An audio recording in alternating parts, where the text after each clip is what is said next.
Alright, so thank you so much for your questions. And in the interest of time, we'll have one last question, but I'm sorry, but it'll be from me. I have a question that I'd like to ask. I guess since today is about diversity and inclusivity, I just wanted to pose a different perspective and ask, in the pursuit of this ideal of being diverse and inclusive, do you see it potentially becoming corrupt, or at least maybe compromising on meritocracy, the meritocracy that has brought Singapore to where it is today? Yeah. I'll just pick some. It's interesting because UK is having that conversation right now.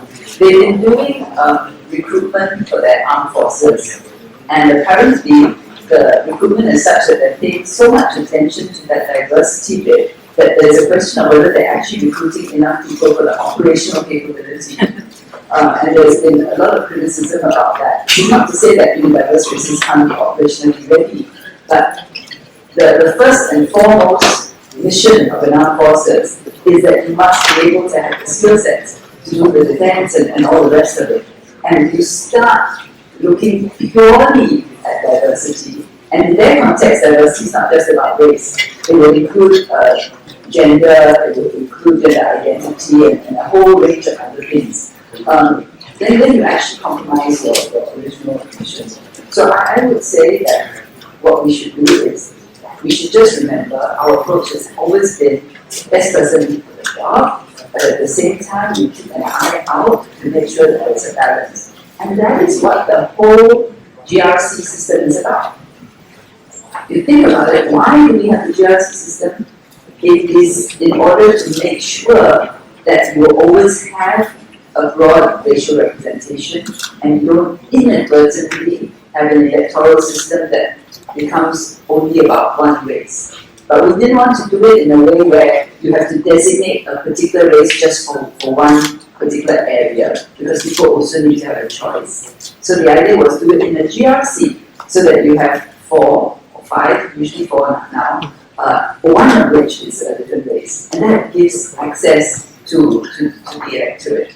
So there are different ways that you can do it, but the key thing is that under the parliamentary system, I mean, you still have to fulfill all the requirements as the age 21, as the citizen, you must be of sound mind, that's very important to be parliamentary. And there's not bankrupt, various other things, good character. So the baseline thing must always be met. You pay attention to diversity, but you make sure that the person there can do it. I think for me it's more at a personal level. I think diversity and inclusion, they are really important. And I always tell my kids are your ages, I have 2. I tell them that you want to have the same things, you must have a seat at the table. To get a seat at the table, you must work harder, do better, do more, so that you're recognized for your efforts and not just by your race. And that's at a personal level, that's what you should be doing at. You want to change things, work hard at it, and you will be able to do that. Final thought. Sorry, just before my final thought, just I forgot to say one thing about cancel culture. I say don't cancel and don't be cancelled. If you see someone being cancelled and you don't do anything, you are also guilty. We are also guilty. You know, it's just like you see someone throwing stones at people and you don't put a stop to it. We are all guilty. There's guilty by commission. This is called guilty by omission. Okay, now come back to that. Diversity and meritocracy are not in conflict. In fact, they should mutually reinforce. We want diversity in the different skill sets and strengths in your generation. We want your generation to have broadened definition of success, where success is not just defined in one dimension, either by your academics or anything else. The more dimensions we have, the more dimensions of strengths we have in our society, the more resilient our society becomes. Because in future, you never know what crisis we will be confronted with.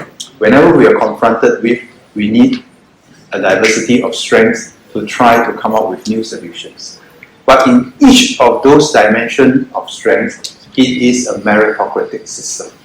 For example, if we want to do well in the arts, it is a meritocratic system. There are standards there. You want to do well in sports, it is a meritocratic system. You want to do well in your academics, it is a meritocratic system. So diversity and meritocracy doesn't conflict. If diversity and meritocracy you see as one is what people call affirmative action. They just try to fix the result and pretend to be diverse, but then it's no longer meritocratic. Right? For us, we have different dimensions, different definitions of success, a much more broadened definition of success rather, but each of them is meritocratic in a way. So it can be good in your science, good in your math, but in each of the areas, it is a meritocratic thing. So that is important to remember. It's not in conflict. And we want to build a more resilient society. We want to celebrate the diverse strengths. And I would encourage you all to think of it in this way. And I always like to ask this question. When you grow up and you go out to work, what do you think will be the first question your potential employer asks you if you are going to look for a job? What do you think is the first question your employer or your potential employer will ask you when you go to look for a job? If they ask you about your PSLE score, better than work for them. Because they know what they're looking for. What do you think is the first question? Anyone? Why do you want to go? Why do you want to work for me? Yes, that's possible first question. Do you have any relevant work experience? Sorry? Do you have any relevant work experience? No, you see, then the answer must be no because you all come from schools. So that cannot be the starting point, right?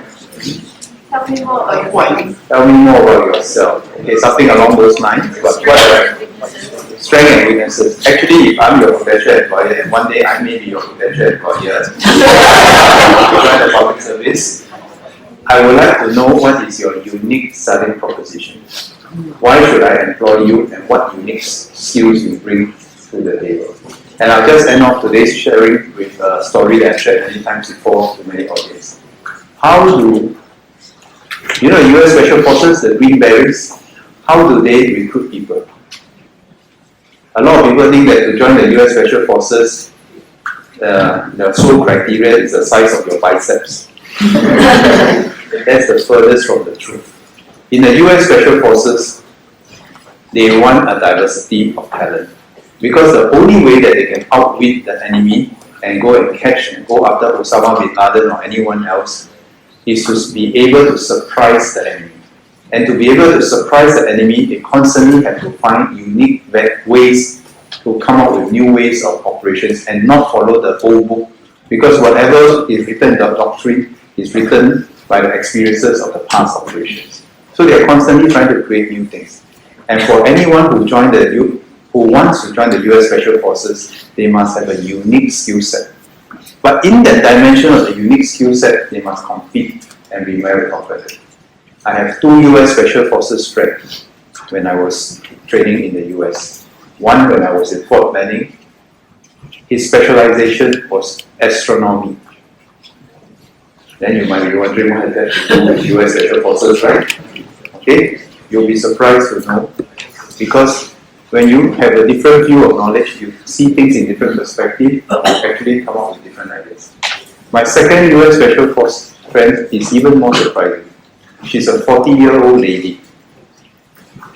And her bicep is not very big. Right? And what was her specialization? I met her in 1997. That time we were beginning to learn how to use a computer and email. She knew how to set up the internet. And she's a 40-year-old lady. Nobody expected her to be a US Green Beret. So don't be taken by surprise that you think that we have some stereotypical thing. Why I share with you this story is, this is exactly how the US Special Forces continue to reinvent itself and outwit the enemy. They celebrate a diversity of strengths to constantly come up with new ideas, but in each of those areas, they push very hard to find the best, and it's in a meritocratic way. So this is how the US Special Forces continue to hone its cutting edge compared to many other forces around the world. And this is what we also hope that one of these days, you all will also have your unique selling proposition, able to know your strengths and weaknesses and able to appreciate the diversity of strengths and weaknesses out there and then you won't stereotype people, and you begin to try to build teams with diverse background, diverse perspective, diverse strengths. And that will make for a much stronger, much more resilient Singapore. Thank you.